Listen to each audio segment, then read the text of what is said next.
The month is officially over, and that means it's time for a wrap up.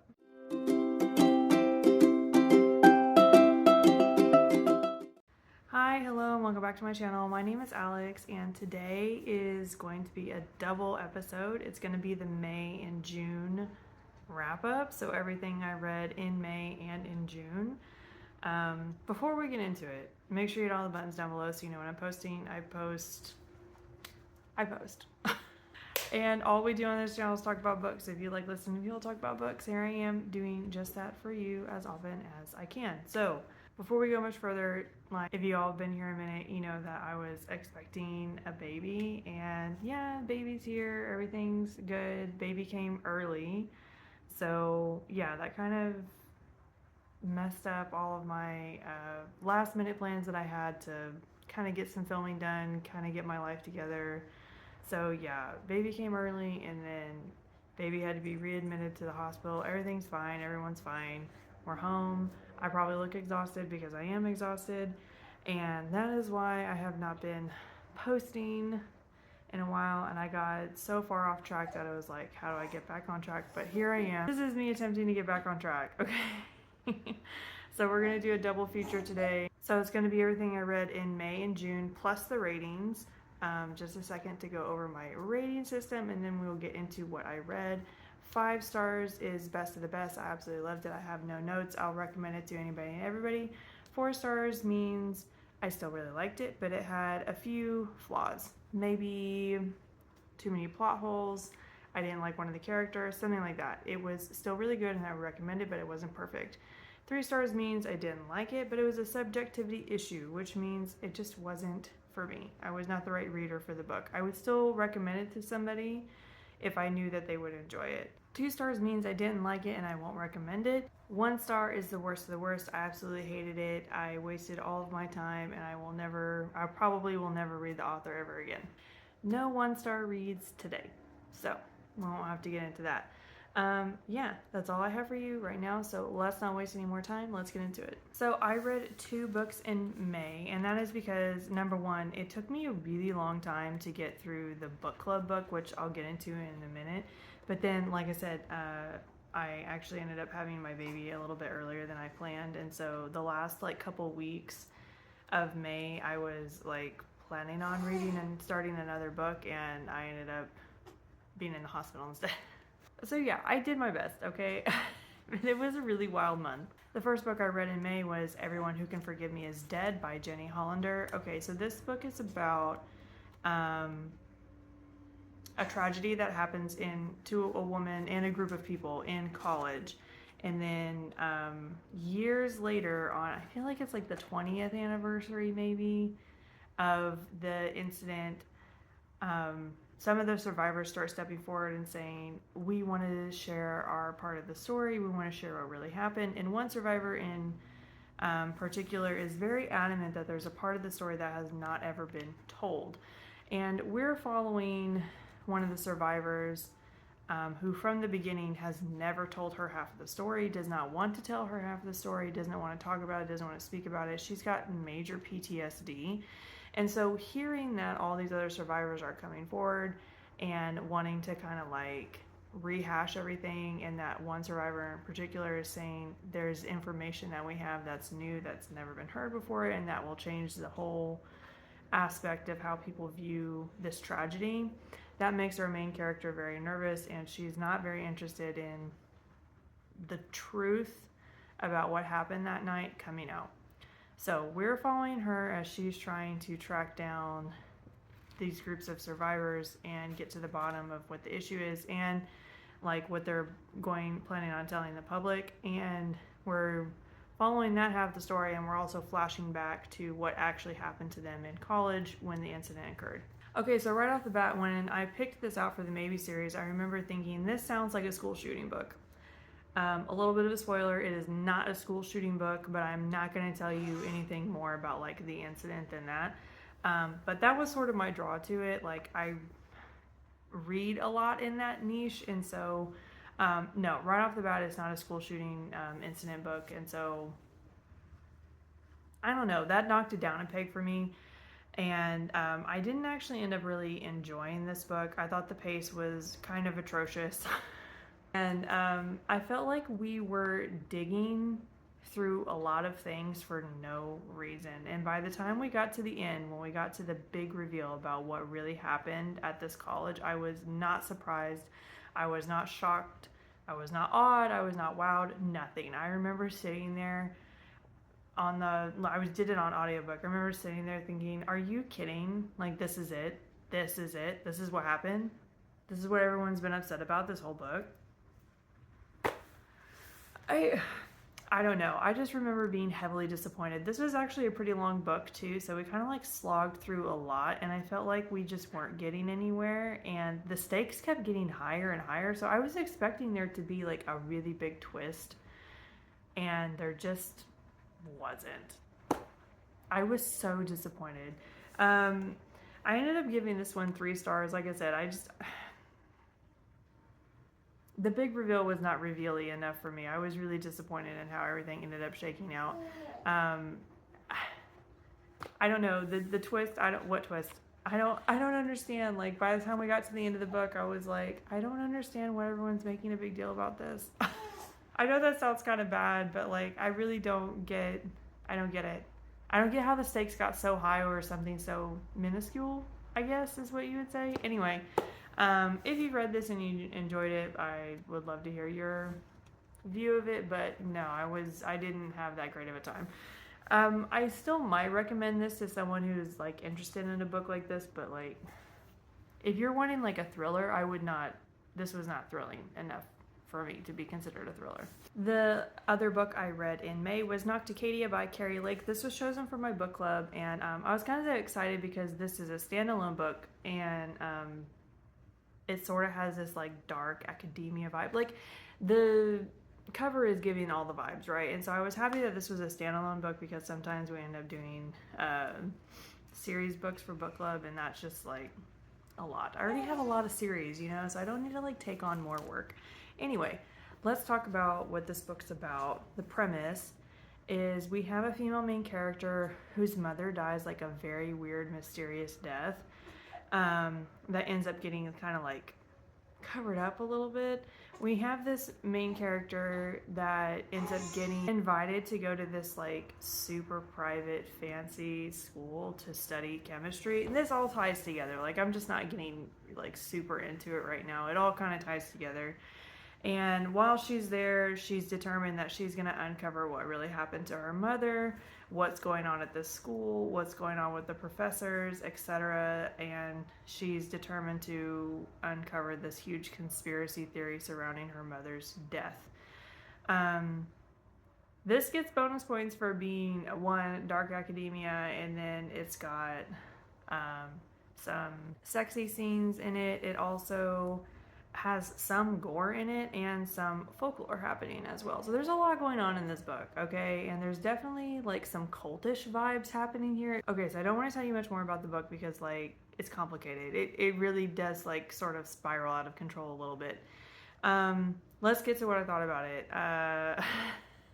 Okay, at first blush, I really liked it. Like, I did it on audio, and I thought the audio book was done really well. I thought the pace was pretty decent.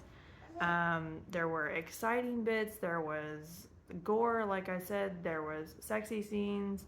There was always something happening on the page that was sort of like driving us forward. Like I said, dark academia vibes, things like that. It all seemed like it was going well, right? And then when we got to the end, it sort of just like veered way off course, and I didn't really understand what the author was going for, and then the ending just kind of like slapdashed together and did not make any sense.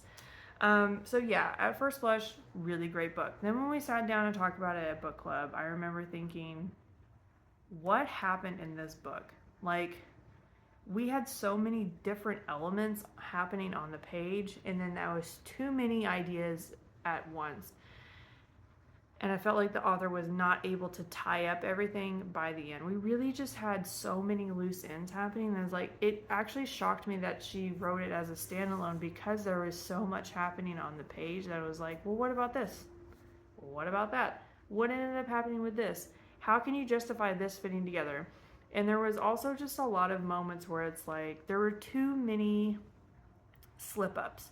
It's just basically like the plot was so thin that if anything had gone slightly different for any of these characters, it would have poked a hole clean through the whole plot. So, yeah, I feel like she really needed to slow down and determine what she really wanted out of the piece and cut a bunch of stuff out. Because, like I said, the vibes were definitely all there. And you have this dark, broody professor that the main character is like super interested in, but he's not interested in her. There's some science fiction stuff happening here.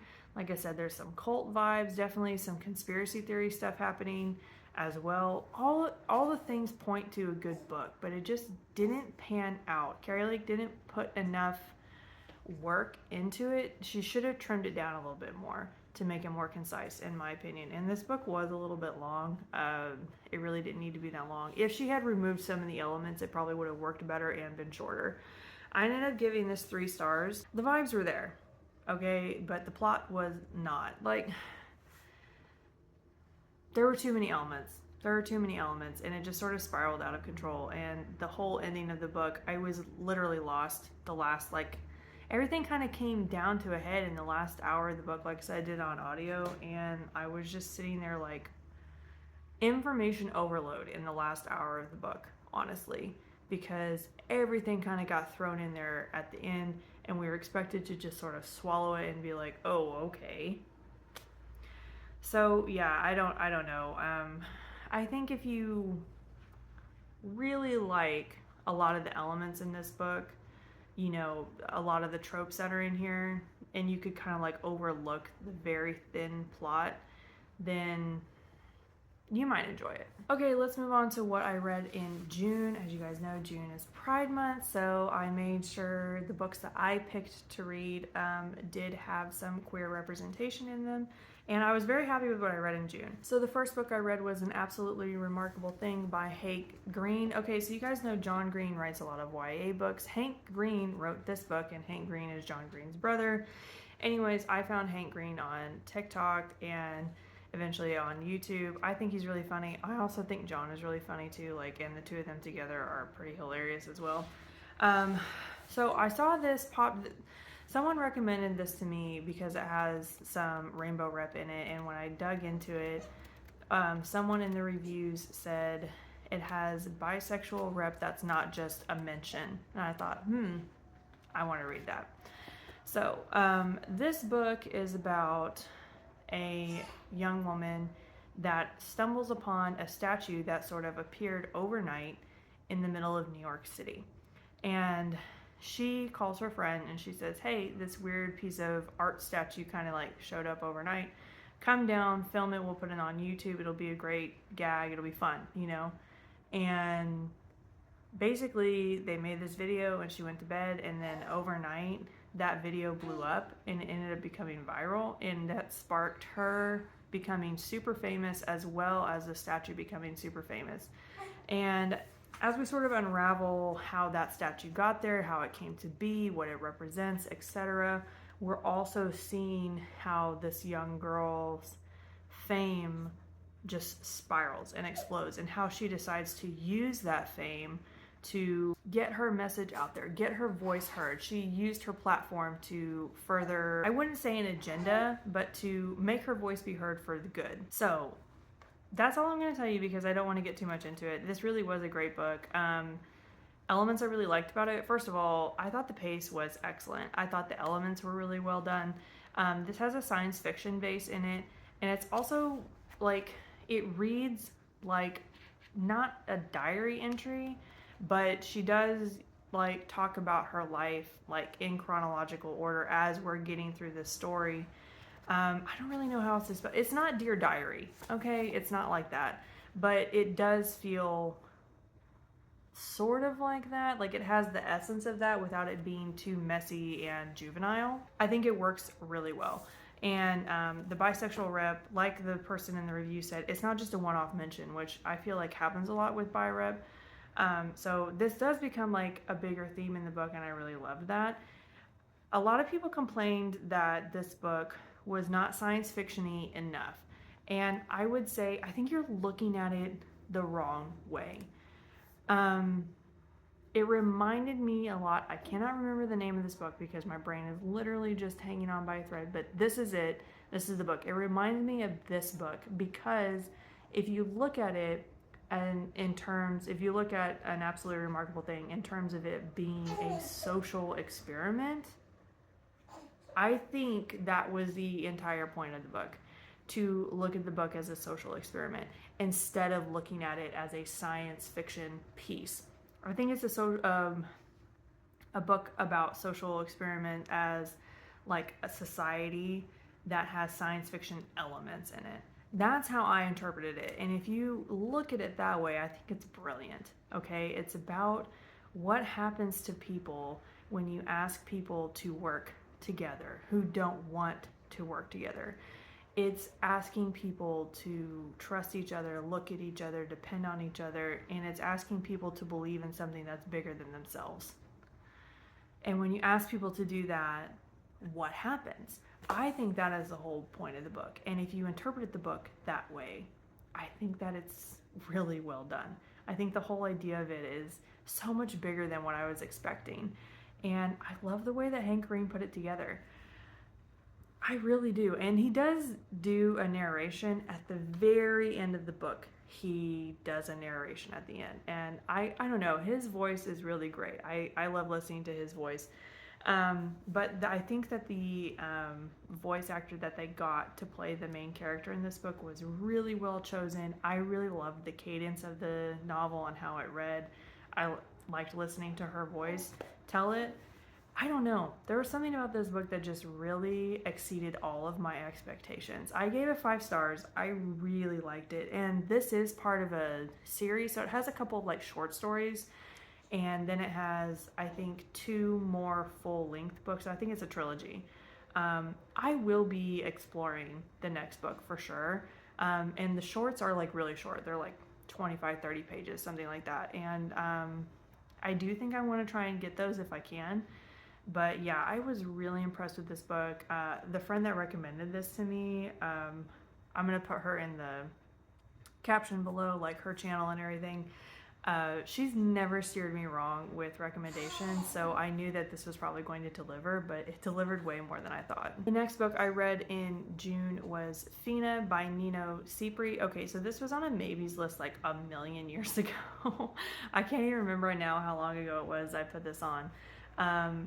But this was short. I knew I could probably finish it in a short amount of time, which I did. This is about 2 people that work at like basically an IKEA, but they don't call it that, but like that's what it is. And as they're working at the IKEA, a wormhole to another universe opens up, and they are instructed by their manager to go into the wormhole to fetch a guest that has slipped through it. And this is kind of their little adventure of going through the wormhole to collect this guest that has kind of like disappeared into the wormhole into another dimension. This has a lot of really great themes. It was really funny. It was really touching. We have lots of like big corporation vibes happening here, and like, you know, screw the man kind of vibes. We do get some good queer rep in this book too, which was great. This was just fun, okay? And it was really fast paced. I really didn't have any issues with it. This is something you could definitely finish really quickly. And like I said, it was funny, but it was also really touching. Like, the 2 characters on the page are, they used to date, and then they kind of broke up like fairly recently, so they're being forced to kind of like work together even though they're exes. And there was a lot of character development, surprisingly, for how short the book was. This is a part of a series as well. I know, I just sat here and said like, oh, I don't need to be opening any more series, and like both of these books are series books. I will be looking into the next book of this because the ending on this book really opened up for some like excitement for book 2, and I really want to know what ended up happening to our 2 characters. I ended up giving this 4 stars, and I know I just kind of raved about it, like, oh, I only give it 4 stars. But I felt about this book the same way I felt about Upright Women Wanted by Sarah Gailey. I wanted more. I could have read a full-length novel of this book. I wanted the depth. I wanted the time on the page. I wanted more. And that was my biggest complaint about the book, was that it was small, short, and a little shallow. And I really could have read like another 150 pages of world building, of whatever. Now I'm gonna see how the second book works out, because maybe more of it's gonna be in there, like maybe more world building, more character development. But like I said, that was my biggest complaint, was I really wanted just more. I could have drowned in this book. Okay, so this was a great one. It has some really nice rainbow rep in it that I really enjoyed. So yeah, I look forward to getting more into this series. I know this is getting on the longer side. This is the last book. It's The Pilot and the Puck Up by Pippa Grant. This was chosen for my book club for June. And it is about a hockey player and a female pilot, and they end up meeting, and it's basically a rom-com. Okay, like there's not a lot of depth to this story. I don't know what else to tell you. Honestly, it's just a rom-com. Like, he's this big kind of like hockey jock, and she's this big deal pilot that does like high-end celebrity type zero gravity flights for people, and they end up meeting through a charity event, and they sort of hit it off, and yeah, they take turns playing who's the bigger badass, basically. And that's pretty much the whole book. The stakes are super low in this book. There's not anything like super big happening. The main characters each have their own issues and their own kind of line of comedy that they do. A lot of fourth wall breaks, a lot of funny commentary, a lot of on-page banter and things like that. I'm going to be completely honest with you. I did not like this book. I gave it 2 stars. The plot was just not there. The tropes did not work for me. The banter felt really flat. Like I said, really low stakes, so like I wasn't super invested in like their love story or anything like that, because I felt like it was just not ever being questioned. I don't know, not ever being questioned, but like, you know how usually in like romance it's like the 2 characters get together and then there's something that drives them apart, and then they have to kind of like figure out their problems and get back together. That's like the formula for a romance book, right? This didn't really have the up part. You know what I mean? It was just sort of like a small hill or like a flat plain, basically. There just was not a lot happening on the page for how much pages there were. And this was a short book. Y'all, this was a short book. You could finish it in an afternoon at the pool. Okay? It was just so shallow, and the banter did not work for me. There were some sex scenes in here. They did nothing for me, honestly.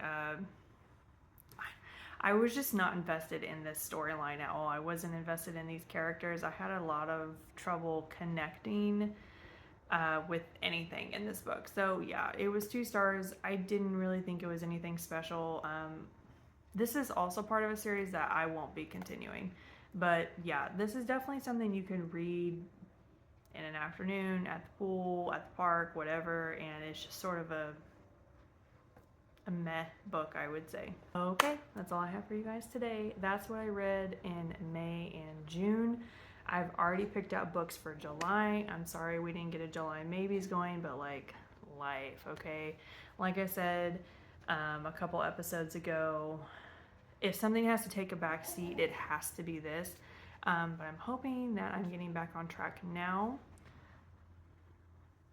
And I will be here when I'm here, and when I'm here, I will be happy to share books with you guys, and I love getting on and talking with everybody, so I will be here when I can, as often as I can, and I will always be talking about books when I'm here. Make sure you get all the buttons down below so you know when I'm posting. I post as often as I can.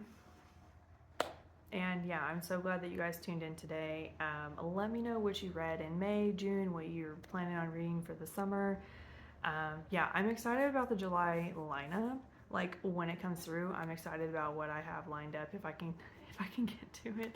I'm excited about all of that. So yeah, I will see you all next time. Bye.